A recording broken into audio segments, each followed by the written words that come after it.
হাদিস শরীফে এসেছে, আল্লাহর নবী বলেছেন, আমরা যে ওযু করি, অজুর পানি যখন আমরা আমাদের অঙ্গ প্রত্যঙ্গে লাগাই, অজুর পানি যখন আমাদের অঙ্গ প্রত্যঙ্গ ধৌত করে গড়িয়ে গড়িয়ে পড়ে, অজুর পানির সাথে সগীরা গুনাহগুলো তখন ঝরে পড়ে। সুবহানাল্লাহ।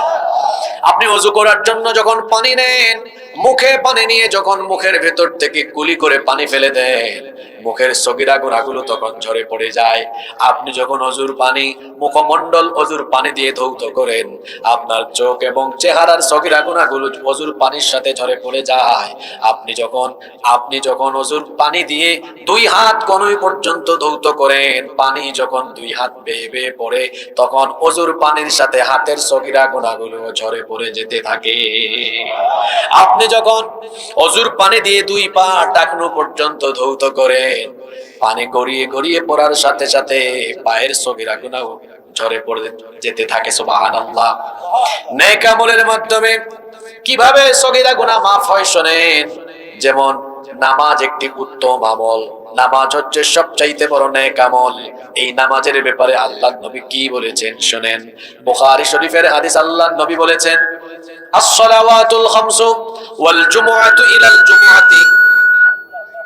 এ ভাই, একটা সেটআপ দিয়ে বসে থাকো, এই মানে হাত কামড়ায় নাকি? আস-সালাওয়াতুল খামসু ওয়াল জুমআতু ইলাল জুমআতি কাফফারাতুন লিমা বাইনাহুন্না মা লাম তাকশিল কাবাইর।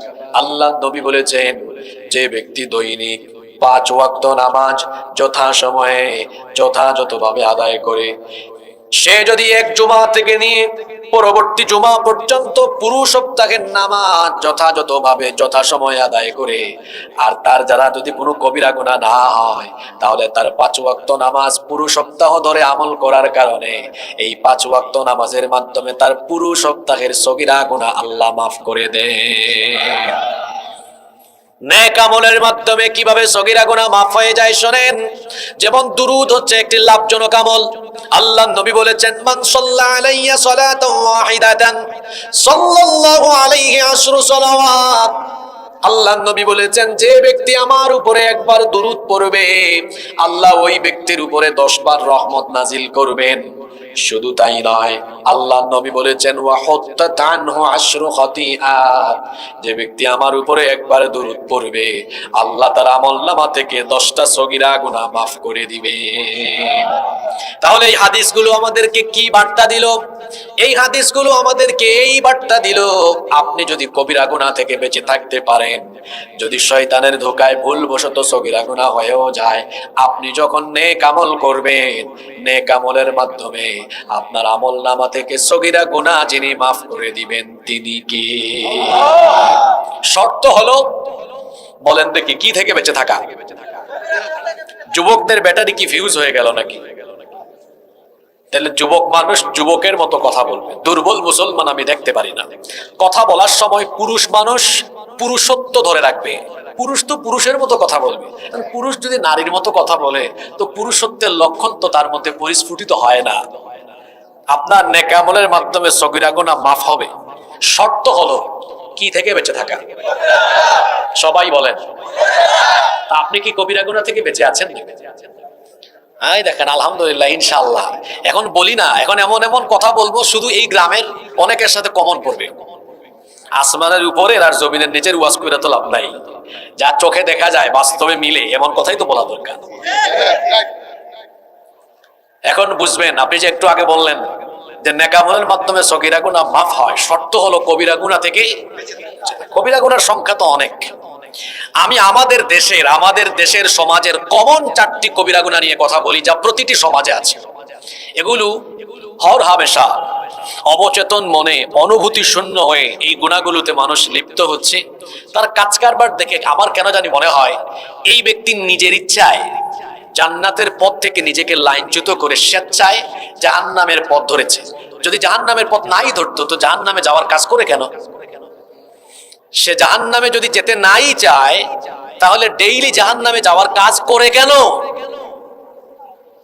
আমি আজকে বেশি না, এই সংক্ষিপ্ত সময়ে আমাদের সমাজে চোখের দেখা মারাত্মক 4টা কবিরা গুনাহ নিয়ে আজকে আলোচনা করব, যেগুলোতে মানুষ অহরহ শামিল হচ্ছে। কয়টা কবিরা গুনার কথা বলবো?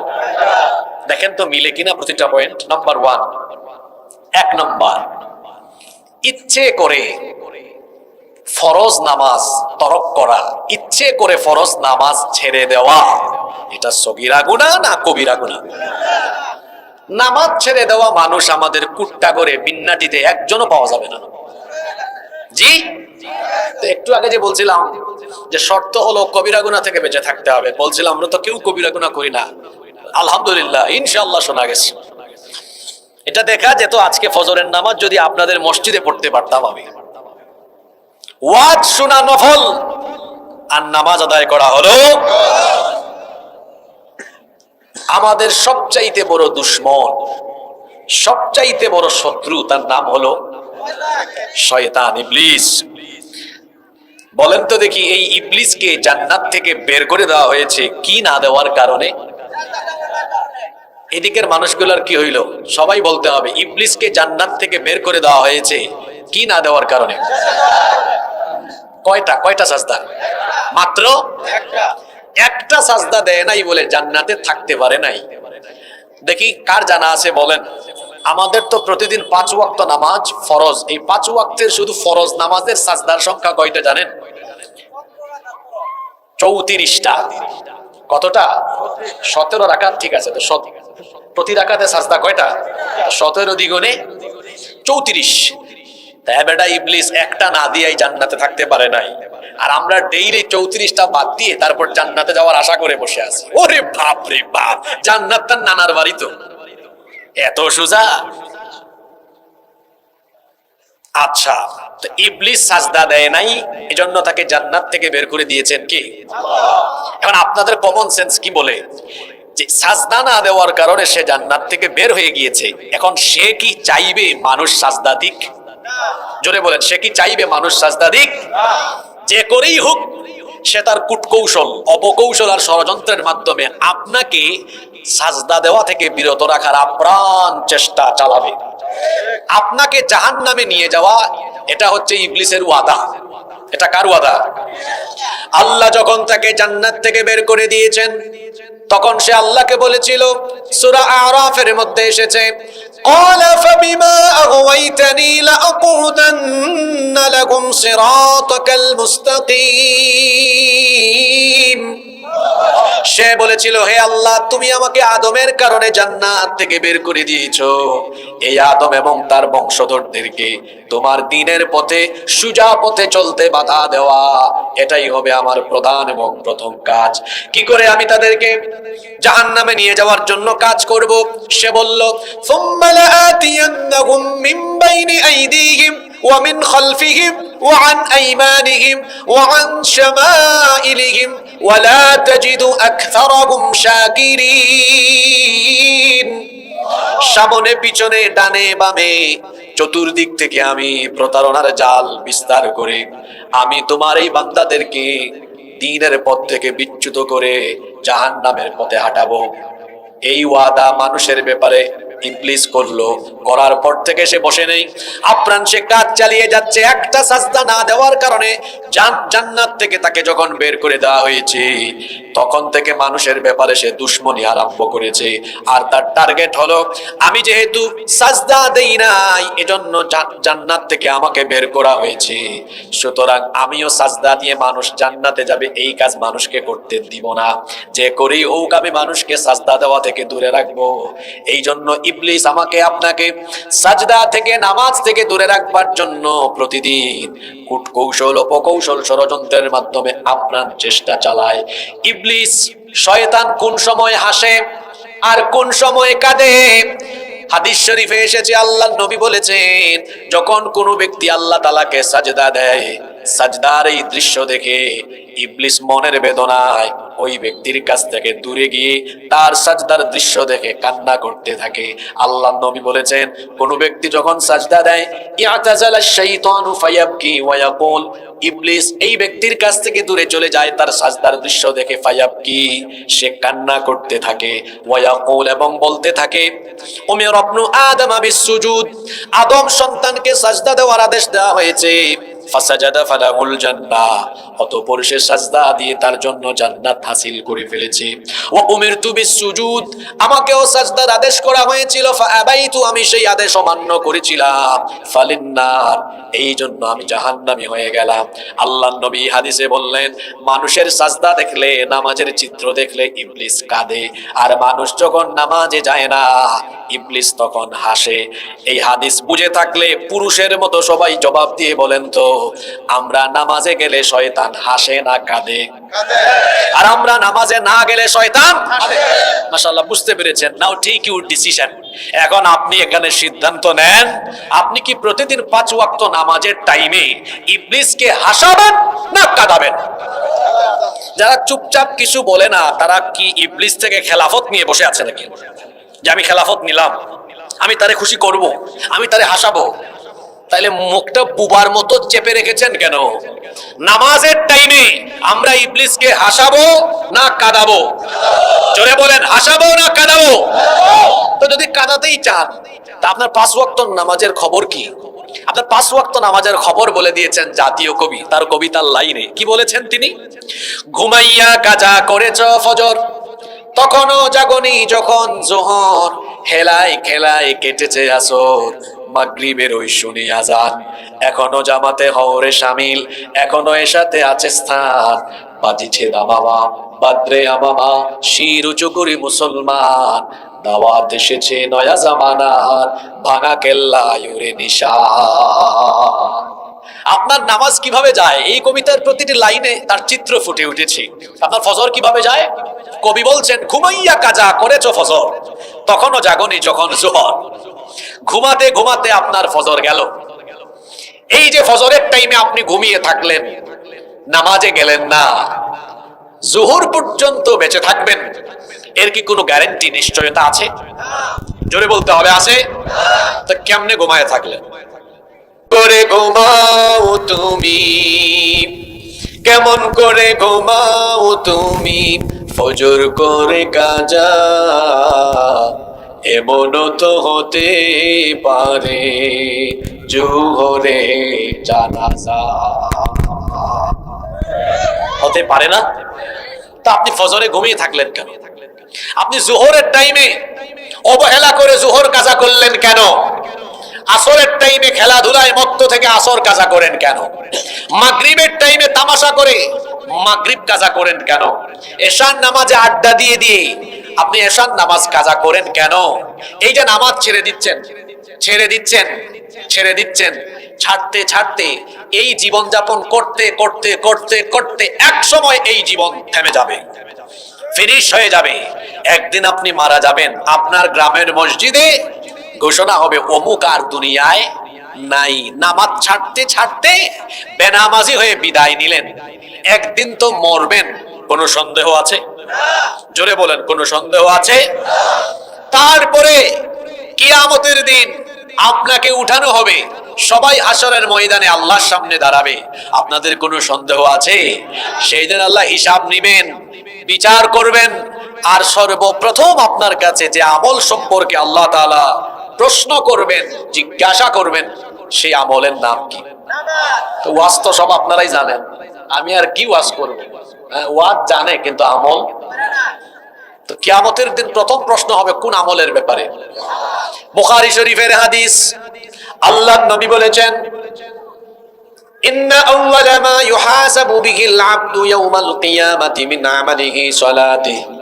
আল্লাহর নবী বলেছেন, নিশ্চয়ই কিয়ামতের ময়দানে বান্দাদের কাছ থেকে আল্লাহ প্রথম যে আমল সম্পর্কে জানতে চাইবেন সেটা হলো, বান্দা তুমি নামাজ ঠিকমতো আদায় করেছো কিনা। সবার আগে প্রথম প্রশ্ন কিসের ব্যাপারে? একটু হৃদয়ের কান দিয়ে শোনেন, আর নিজের বিবেকের দরজায় করাঘাত করেন, নিজের বিবেককে জিজ্ঞেস করেন, এই যে প্রতিদিন আমি নামাজ কাজা করি, আমি হাসরের মাঠে প্রথম প্রশ্নের উত্তরে কি বলবো? আমি তো বেনামাজি হয়ে দুনিয়া থেকে চলে যাচ্ছি। নামাজ এমন একটি ইবাদত, আল্লাহর নবী বলেছেন, বাইনাল আবদি ওয়া বাইনাল কুফরি তারকুস সালাহ। আল্লাহর বান্দা আর কাফিরের মধ্যে পার্থক্য হলো নামাজ ছেড়ে দেওয়া।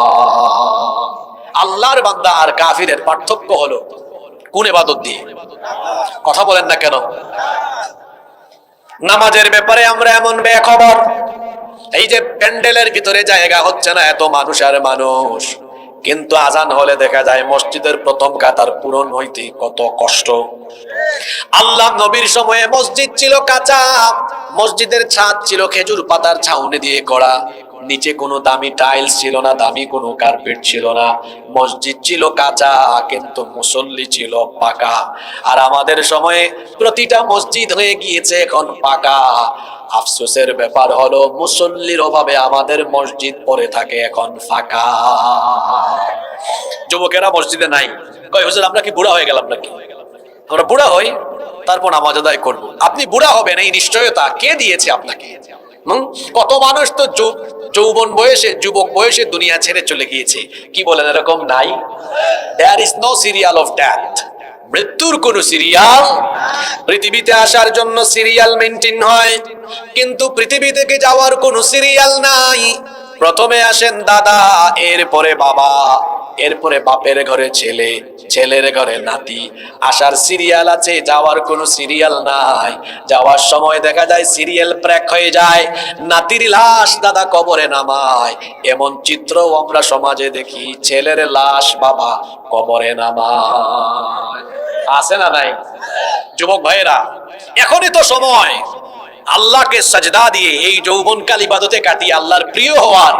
এখনই তো সময়, কারণ যৌবন বয়সের ইবাদতের অনেক দাম। আল্লাহ নবী বলেছেন, কিয়ামতের ময়দানে 7 শ্রেণীর মানুষকে রব্বুল আলামিন তার আরশে আজিমের ছায়ার নিচে জায়গা দিবেন।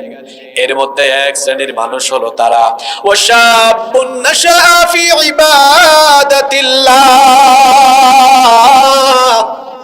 ওই যুবক যে তার যৌবনকাল আল্লাহর ইবাদতে কাটিয়েছে, সেই যুবককে আল্লাহ তাআলা কিয়ামতের দিন তার আরশে আজিমের ছায়ার নিচে জায়গা করে দিবে। আল্লাহ বলবেন ফেরেশতাদেরকে, কুট্টাগর বিন্নাটির যুবকেরা কোথায়? ফেরেশতারা বলবেন, আল্লাহ তাদেরকে দিয়ে কি করবেন আপনি? আল্লাহ বলবেন, কি করব বুঝো না? 18, 20, 22, 24, 26, 27, 28, 30 বছরের যুবক তরুণদেরকে আনো। এরা তো গোটা যৌবনকাল আমাকে সাজদা দিয়েছে, হাসরের মাঠে তাদের দাঁড়াতে কষ্ট হবে। এই ছেলেগুলোকে, এই যুবকদেরকে ডেকে আনো, আর হাসরের মাঠে আমার আরশে আজিমের নিচে তাদেরকে জায়গা দান করো। সুবহানাল্লাহ। এই এলাকার যুবকেরা কি আল্লাহর আরশে আজিমের ছায়ার নিচে জায়গা পেতে চান না? জোরে বলেন, চান কি চান না? আজান হলে চলে যাব কোথায়? যৌবনকাল ইবাদতের অনেক দাম। যৌবনকালে ইবাদত করার ফিজিক্যাল ফিটনেস, এনার্জি ভালো থাকে। বুড়াকালে কোমরে ব্যথা, মেরুদণ্ডে ব্যথা, হাঁটুতে ব্যথা, চাইলেও কিন্তু লম্বা সময় রুকু সাজদা করা যায় না। যৌবনকালে আল্লাহর ইবাদত করলে 2টা লাভ আছে। কয়টা লাভ? একটা লাভের কথা তো বললাম, হাসরের মাঠে আরশে আজিমের ছায়া পাওয়া যাবে। সুবহানাল্লাহ। আরেকটা লাভ কি? আরেকটা লাভ হলো, যৌবনকালে যখন আল্লাহর ইবাদত করবেন, বুড়াকালে ইবাদত বন্দেগী যদি হক আদায় করে করতে নাও পারেন, মোটামুটি করে করলেও যৌবনকালের মতো সওয়াব পাবেন। সুবহানাল্লাহ পড়তে ইচ্ছে করে না? এক ব্যক্তি যৌবনকালে আল্লাহর খুব ইবাদত করেছে, বুড়াকালে এখন লম্বা সময় রুকু দিতে পারে না, সাজদা দিতে পারে না, আগের মতো যৌবনকালের মতো আর খুব ভালো করে হক আদায় করে ইবাদত করতে পারে না। তো ফেরেশতা তো আমলনামা লিখে, ফেরেশতা বলে, আল্লাহ তোমার এই বান্দা ঠিকঠাক মতো হক আদায় করে সব ইবাদত করতে পারে না, তো সওয়াবটা কেমনে দিতাম, কোন অনুপাতে? আল্লাহ বলেন, তার আমলনামা উল্টাও, পিছনে যাও। ফেরেশতা পেছন ফিরে যায়। আল্লাহ বলেন, দেখো তো এই বান্দার যৌবনকালের কি খবর? ফেরেশতা বলে, আল্লাহ যৌবনকালের খবর খুব ভালো, খুব নামাজি, পাক্কা নামাজি ছিল, আপনাকে তাহাজ্জুদেও সাজদা দিয়েছে, খুব ইবাদত বন্দেগী করেছে। আল্লাহ তখন বলেন, আমার বান্দা বুড়া হয়ে গিয়েছে, তার শারীরিক অক্ষমতার কারণে আগের মতো এখন আর পারে না, মোটামুটি করলে করুক, মোটামুটি করছে করুক, কিন্তু সওয়াব মোটামুটি না, সওয়াব দিবা যৌবনকালের মতো পুরা পুরা। সুবহানাল্লাহ। আমার চাচারা রাগ করেন না, আপনারও যৌবনকাল চলে গেছে, আপনি কাটায় গেলে তো ভালো। আর যুবক যারা আছেন সাবধান হন। আল্লাহ নবী বলেছেন, যৌবনকালকে বুড়া হওয়ার আগে গনিমত মনে করো, ইগতানিম, এটাকে গনিমত মনে করো। শাবাবাকা ক্বাবলা হারামিক, বুড়া হওয়ার আগে যৌবনকালকে কদর করো। আমার বাবারা, আমার ভাইয়েরা, ইচ্ছে করে নামাজ ছেড়ে দিবেন না, এটা কবিরা গুনাহ। নামাজ হলো ইবাদতের মগজ। আমার দিকে তাকান, মনোযোগ দিয়ে শোনেন। এখানে যদি 4-5 জন মানুষ এদের পা থেকে এই বুক পর্যন্ত দেহের এই অপূর্ণাঙ্গ অংশ থাকে, আর যদি তাদের মাথা না থাকে, আপনারা বলেন তো মাথা ছাড়া পা থেকে বুক পর্যন্ত এই দেহখানা দেখে সাথে সাথে কি এই ব্যক্তির পরিচয় পাওয়া যাবে? তাহলে বোঝা গেল 3.5 হাত বডির গুরুত্বপূর্ণ একটা অংশ হলো মাথা, যা দেখলে মানুষের পরিচয় পাওয়া যায়। 3.5 হাত বডির গুরুত্বপূর্ণ অংশ যেমন মাথা, যা দিয়ে একজন মানুষের পরিচয় পাওয়া যায়। ইসলামের যত ইবাদত আছে সব ইবাদতের মাথা হলো আসসালাতু হিয়া রাসুল ইবাদাহ। নামাজ হচ্ছে ইবাদতের মাথা, ইবাদতের মগজ। মাথা ছাড়া যেমন কোনো ব্যক্তির পরিচয় পাওয়া যায় না, ঠিক তেমনি ইসলামের ইবাদতের মাথা নামাজ বাদ দিয়ে মুসলমান হিসাবে নিজেকে পরিচয় দেওয়া যায় না। যার মধ্যে নামাজ নাই তার মধ্যে ইমানই কয়।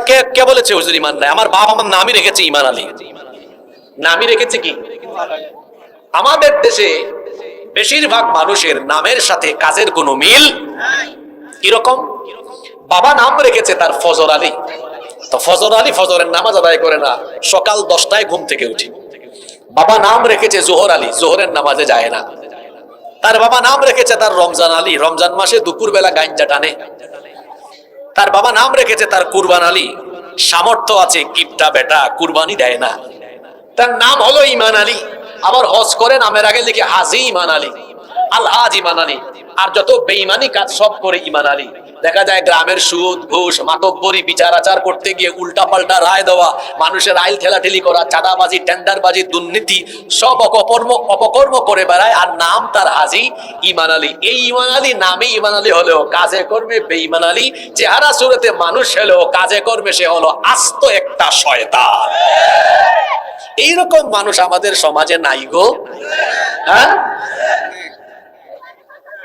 আছে, মানে বহুত আছে এরকম আল্লাহর কুতুব প্রতিটা এলাকায় প্রতিটা গ্রামেই। বলছিলাম আমাদের সমাজে চোখে দেখা বড় বড় কবিরা গুনাহ যেগুলোতে মানুষ লিপ্ত, 1 নাম্বার বলেছি ইচ্ছে করে কি ছেড়ে দেওয়া। নামাজে গেলে শয়তান হাসে না কাঁদে, আর না গেলে আপনারা কি করবেন? আমরা এই কুট্টাগড়ে বিন্নাটিতে আজান হয়ে গেলে সবাই নামাজে গিয়ে শয়তানকে কাঁদাতে কাঁদাতে কিশোরগঞ্জ থেকে বের করে দিবে। রাজি আছেন?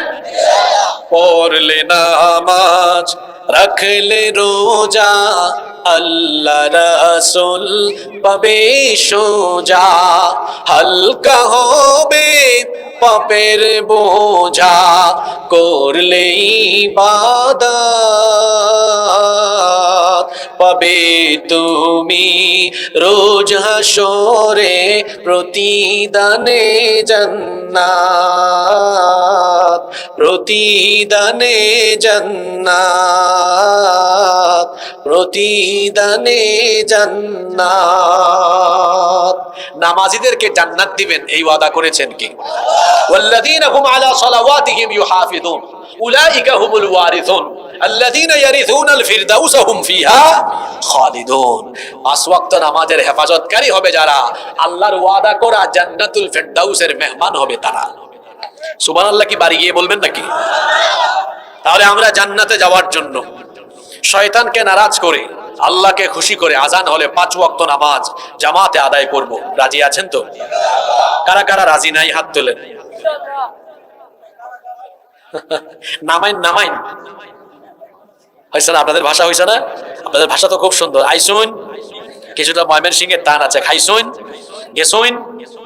আমরা 5 ওয়াক্ত নামাজ কাজা করব না ইনশাআল্লাহ। কষ্ট হচ্ছে আপনাদের? নাম্বার 2, আমাদের সমাজে চোখের দেখা আরেকটি কবিরা গুনাহ যাতে মানুষ লিপ্ত হচ্ছে, সেটা কি? অন্যায় ভাবে অবৈধ পথে হারাম পথে উপার্জন করে হারাম খাওয়া। সগীরা গুনাহ না কবিরা গুনাহ? হারাম পন্থায় টাকা পয়সা উপার্জন করছে, হারাম পথে চলছে, এরকম মানুষ নাই তো? অন্যায় পথে অবৈধ পথে হারাম পথে উপার্জন করে যেই ব্যক্তি হারাম খায় সেই ব্যক্তির শরীরের রক্ত মাংস এগুলো হারাম হয়ে গঠিত হয়। আর যার শরীরের রক্ত মাংস হারাম, হারাম উপায়ে গঠিত এই শরীরের কোনো নামাজ, রোজা, হজ, যাকাত, দুয়া, ইবাদত, বন্দেগী কোনো কিছুই আল্লাহর দরবারে কবুল হয়। হারাম উপায়ে যারা টাকা পয়সা উপার্জন করে হারাম খায়, এই হারাম করে কোনো ইবাদত আল্লাহর দরবারে কবুল হয় না। মুসলিম শরীফের হাদিস, এই হাদিসের বর্ণনাকারী সাহাবী হচ্ছেন আবু হুরায়রা রাদিয়াল্লাহু আনহু। তিনি বলছেন রাসূল করিম সাল্লাল্লাহু আলাইহি ওয়াসাল্লাম বলেছেন, ইন্নাল্লাহা তাইয়্যিব লা ইয়াকবালু ইল্লা তাইয়্যিবা, নিশ্চয়ই আল্লাহ পবিত্র, পবিত্র ছাড়া কোনো জিনিস তিনি গ্রহণ করেন না। ওয়া আন্নাল্লাহা আমারাল মুমিনিনা বিমা আমারা বিহিল মুরসালিন, নিশ্চয়ই আল্লাহ রাসূলদেরকে যে আদেশ করেছেন মুমিনদেরকেও একই রকমের আদেশ করেছেন। সুম্মা যাকারার রাজুল, এরপরে আল্লাহর নবী এমন এক ব্যক্তির কথা, এমন এক ব্যক্তির ঘটনা উল্লেখ করলেন, সেই ঘটনাটা আমি আপনাদেরকে শোনাচ্ছি। আপনাদের মনোযোগ আছে? এখানে ডানে আর পিছনে কোনো কথা বলবেন। আল্লাহর নবী এক ব্যক্তির ঘটনা উল্লেখ করছেন। নবীজি বলছেন ইউতিলুস সাফার, এই ব্যক্তি লম্বা সফর করছে। আশআতা আগবারা, সেই ব্যক্তি লম্বা সফর করতে করতে ক্লান্ত হয়ে গিয়েছে। তার চুল এলোমেলো, উস্কো খুস্কো, আর তার গায়ে ধুলাবালি, ধুলাবালি, আর গায়ের মধ্যে ধুলাবালির যুক্ত বদন নিয়ে পথ চলছে, সফর করছে। সেই ব্যক্তি হঠাৎ করে ইয়ামুদ্দু ইয়াদাইহি ইলাস সামা, আকাশের পানে দুই হাত উঁচু করে আল্লাহর কাছে দোয়া করা আরম্ভ করেছে। ইয়া রব্বি, ইয়া রব্বি, হে রব, হে রব বলে বিভিন্ন দোয়া করছে। আল্লাহর নবী বলছেন অথচ এই ব্যক্তির খবর হলো ওয়া মাতামুহু হারাম ওয়া মাশরাবুহু হারাম ওয়া মালবাসুহু হারাম, এই ব্যক্তি খাবার খায় হারাম টাকায় কেনা, পানীয় পান করে হারাম টাকায় কেনা, যে পোশাক পরিচ্ছদ সে পরিধান করেছে সেটাও হারাম টাকার। আল্লাহর নবী বলেছেন এইরকম হারাম পরিধান করে হারাম খেয়ে যেই হারামখোর আল্লাহর কাছে হাত তুলে, এই হারামখোরের কোনো দোয়া, কোনো চাওয়া আল্লাহর কাছে কবুল হয় না। আপনাদের মনোযোগ আছে না চলে গেছে? কিছুটা অমনোযোগী মানুষ আমি এখানে দেখতে পাচ্ছি। অমনোযোগী হইেন না, মনোযোগ দিয়ে শোনেন। শয়তান কি নিচে দিয়া একটু পরপর গুতা মারে নাকি? এ তো নড়াচড়া কেন? মনোযোগী থাকেন। আমি যে আলোচনা শুরু করলাম, শুরু থেকে এখন পর্যন্ত আমি কি কোনো অপ্রয়োজনীয় কথা বলেছি? তা আপনি অপ্রয়োজনীয় কাজ করেন কেন? অহেতুক কাজ করেন কেন? কথা কি যাচ্ছে আপনি টের পাচ্ছেন? হ্যাঁ, যে ব্যক্তি হারাম খায় এই হারামখোরের কোনো ইবাদত কবুল। এক হারামখোর গিয়েছে হজের টাইমে হজে, তারপরে জিদ্দা বিমানবন্দরে বিমান থেকে নেমে ইমিগ্রেশন করে বের হয়েছে আর তালবিয়া পাঠ শুরু করেছে। লব্বাইক আল্লাহুম্মা লব্বাইক, লব্বাইক লা শারীকা লাক লব্বাইক, ইন্নাল হামদা ওয়ান নি'মাতা লাকা ওয়াল মুলক লা শারীকা লাক, লব্বাইক আল্লাহুম্মা লব্বাইক। এই হারামখোর বলে কি লব্বাইক আল্লাহুম্মা লব্বাইক, অর্থাৎ হে আল্লাহ আমি হাজির, আমি উপস্থিত। আল্লাহ বলেন কিরে বাটপার, তুই যে টিকেট আর ভিসা করে এখানে আসলি ওটা তো হারাম টাকা, অবৈধ পথে হারাম পথে উপার্জন করেছিস। তোর গায়ে যে সাদা ইহরামের কাপড় ওইটাও তো হারাম টাকায় কেনা। এখানে আইসা যে কয়েকদিন থাকবি, খাবি, হোটেল ভাড়া আর খাবার দাবার সব পয়সাই তো তোর হারাম। তোর মতো হারাম করে সে আমারে আবার বলিস সাহস করে আল্লাহ আমি হাজির। তোর মতো হারাম ঘুরের উপস্থিতি আমি আল্লাহ কবুল করলাম না। কি বুঝলেন আপনি? যে ব্যক্তি হারাম খায় এই হারামখোরের কোনো ইবাদত আল্লাহর কাছে কবুল। আমার দেশে এমন বহু মানুষ আছে সমান তালে হারাম পয়সায় উপার্জন করে। আমার না আমাদের টাইমে একদম হুজুরের পিছনে গিয়ে নামাজে দাঁড়ায়। এগুলো আপনাদের এলাকায় নাই। নামাজও ঠিক আছে, হারাম খাও, ব্রিজের টাকা, রাস্তার টাকা, তারপরে কাবিখাট টাকা, জনগণের পয়সা মেরে খায়, মানুষের আইল ঠেলাঠেলি করে খায়। গ্রামে অনেক মাতব্বর আছে বিচার আচার সালিশ করে 500 টাকা দিয়ে ঘুষ খাইয়া বিচারের রায় উল্টাইয়া দিয়া দুর্বলকে আরো দুর্বল বানায়। এরকম হারাম খায়, সুদ খায়, ঘুষ খায়, মানুষকে সুদে টাকা দেয়। সুদ তো এমন মারাত্মক কবিরা গুনাহ, নবীজি বলেছেন এর 70টার বেশি গুনাহ আছে। আর এর সর্বনিম্ন গুনাহ হলো নিজের মায়ের সাথে জিনা করা। নাউযুবিল্লাহি মিন যালিক। শুধু তাই নয়, অন্য হাদিসে এসেছে নবীজি বলেছেন যে ব্যক্তি 1 দিরহাম সুদ খায়, 1 দিরহাম সুদ খায়, 36 বার জিনা করলে যে অপরাধ হয়, 1 দিরহাম সুদ খাইলে 36 বার জিনা করার সমান অপরাধ হয়। নাউযুবিল্লাহি মিন যালিক। সুদ খায়, ঘুষ খায়, এইরকম হারাম পন্থায় টাকা পয়সা উপার্জন করে নামাজের টাইমে নামাজেও যায়, আবার দেখা যায় হজও করে, যাকাতও দেয়, রমজান মাসে রোজাও রাখে। যে ব্যক্তি হারাম খায়, এই হারাম খুনের ইবাদত বন্দেগী দোয়া কোনো কিছু আল্লাহর দরবারে কবুল হয়। ইবাদত কবুলের পূর্ব শর্ত হলো হালাল খাওয়া। কি খাওয়া? হালাল খাওয়া এই যুগের সবচেয়ে বড় চ্যালেঞ্জের ব্যাপার। হালাল পথে উপার্জন করে হালাল খাওয়া, এটা এই যুগের বিরাট বড় চ্যালেঞ্জ। বলবেন হুজুর এটাকে চ্যালেঞ্জ বললেন কেন? দেখুন, অনেক হালাল চাকরি বা ব্যবসায় মানুষ নিজে গাফলতি করে ওইটাকে হারাম বানিয়ে ফেলে। কিরকম? কয়েকটা উদাহরণ দেই, মনোযোগ আছে সবার? মনে করেন এক ব্যক্তি কোথাও চাকরি করে, যে প্রতিষ্ঠানে চাকরি করে এই প্রতিষ্ঠানে চাকরি করা হারাম না, ভালো কাজই করে, তো সেও ওখানে যোগদান করলো। যোগদান করার পরে তাকে ডিউটি দেওয়া হলো সকাল 9টা থেকে বিকাল 5টা। সে প্রতিদিন আধা ঘন্টা লেট করে যায়, তার ডিউটিতে ফাঁকিবাজি করে। এখন আপনারা বলেন, তার চাকরি ছিল হালাল, চাকরির বেতন ছিল হালাল, ফাঁকিবাজি করে ডিউটি ঠিকমতো পালন না করে হালালটাকে বানিয়ে ফেললো। ব্যবসা করে, আল্লাহ তো ব্যবসাকে হালাল করেছেন, ব্যবসা তো ভালো জিনিস, কিন্তু ব্যবসা করছে সেখানে তার উপার্জন হালাল হওয়ার পরিবর্তে নিজে নিজে কেমনে হারাম করে।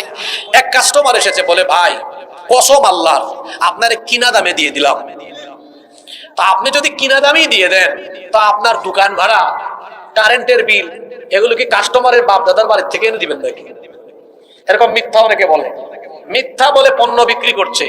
ছিল এটা হালাল, হয়ে গেল ওজন করার সময় ওজনে কম দেয়, মাপে কম দেয়। তারপরে কিভাবে দেখেন ব্যবসার মধ্যে প্রতারণা করে। 2 নাম্বার জিনিস দিয়ে বলে কসম আল্লাহর ভাই আপনার 1 নাম্বার জিনিস দিছি। তো এই যে সে করছিল ব্যবসা, এটা হালাল ছিল, কিন্তু নিজে এই হালালটাকে বানালো কি? আমার অনেকে আছে প্রতারণা করে মানুষের সাথে, উপরে তাজা মাছ নিচে পচা মাছ, উপরে তাজা সবজি নিচে পচা সবজি, এইরকম কুতুব বাংলাদেশে নাই তো? রাসূল কি বলেছেন? মান গাশশা ফালাইসা মিন্না, যে প্রতারণা করে ধোঁকাবাজি করে সে আমার উম্মত হতে। এইরকম হারাম খাচ্ছে, হালালকেও হারাম বানিয়ে দিচ্ছে। এজন্যই বলেছি বর্তমান পৃথিবীতে হালাল খাওয়া এটা বিরাট বড় চ্যালেঞ্জের ব্যাপার। হারামের দিকে পা বাড়াবেন না, ইবাদত তো কবুল হবেই না। নিজের ঘরের বউ বাচ্চাকেও হারাম খাওয়াইয়া এদেরকে জাহান্নামের পথে পরিচালিত করিয়েন না। আর হারাম পন্থায় উপার্জন করার লোভ লালসা থাকলে এটা এখনই বাদ দিন, কারণ হারামে কোনো আরাম পাওয়া যায় না। হারাম পন্থায় উপার্জন করলে ওইটা ভোগ করা যায় না, এগুলো ফেলে রেখে পলায়া যেতে হয়। দেখেন নাই বাংলাদেশের জুলাই আগস্টে হারাম ঘুরের দল হারাম পন্থায় উপার্জিত সম্পদ ফেলে দিয়ে জামাতের সাথে পালিয়ে গিয়েছে। হারামে আরাম পাবেন না, হারামে কোনো আরাম নাই। হারাম পন্থায় উপার্জন করবেন, এমন বড় বড় রোগ আল্লাহ দিবেন, এগুলোর জন্য খরচ করতে করতে এই হারাম এগুলা শেষ হওয়ার পরও বাপ দাদার 14 গোষ্ঠীর সম্পদ বিক্রি করা লাগবে। আর হালাল এটা যদি অল্প হয়, অল্প, এটাতে বরকত দিয়ে যিনি আপনাকে সমৃদ্ধি কল্যাণ দান করে দিবেন তিনি কে? তাহলে হারাম পথে অবৈধ পথে উপার্জন করে হারাম খাওয়া এটা সগীরা গুনাহ না কবিরা গুনাহ? আমরা হারাম থেকে নিজেকে সেফ রাখতে পারবো তো? তাহলে কয়টা কবিরা গুনাহর কথা বললাম? এগুলো আমাদের সমাজে আছে না নাই? 3 নাম্বার শুনুন, মানুষের হক নষ্ট করা, এটা হলো সগীরা গুনাহ না কবিরা গুনাহ? মানুষের কি নষ্ট করা? হক। কোন মানুষের অধিকার হরণ করবেন না, কোন মানুষের হক নষ্ট করবেন না। আজ আমরা আমাদের সমাজে কি করছি? সন্তান তার মা বাবার হক নষ্ট করছে।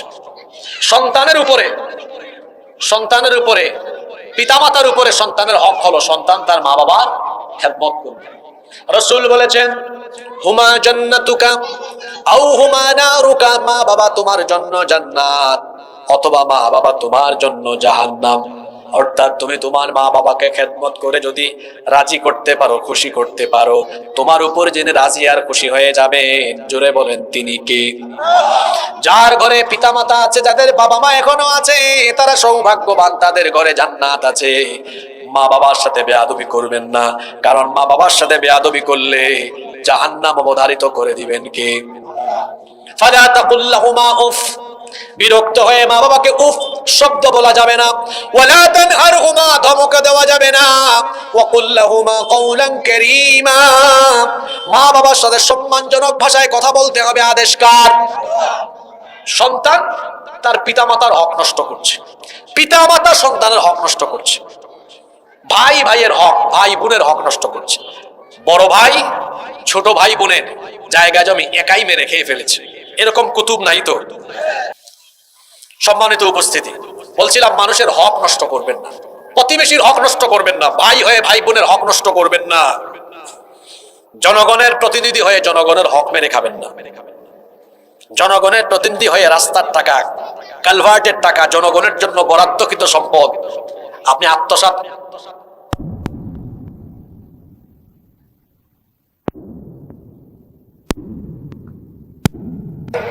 সেই ব্যক্তির পরিণতি এত ভয়াবহ হবে।